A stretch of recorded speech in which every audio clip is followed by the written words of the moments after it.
In 2 Corinthians chapter 5, the Apostle Paul's talking about his desire to be clothed with life, to put upon immortality, that tabernacle from above.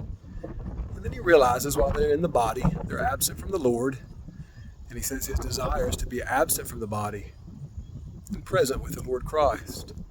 And then he says something interesting. In 2 Corinthians chapter 5, verse 9, I think, he says, "Wherefore we labor, so whether at home in the body, we may be accepted of him."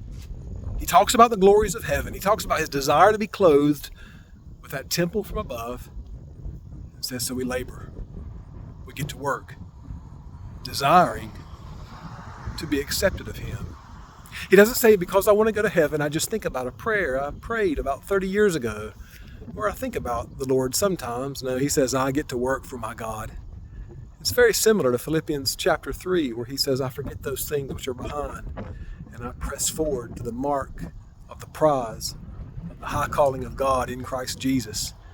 This is the holy Apostle Paul, who had seen the risen Lord. If anybody could have rested on their laurels and said, I don't have to do anything, I'm saved, it would have been Paul.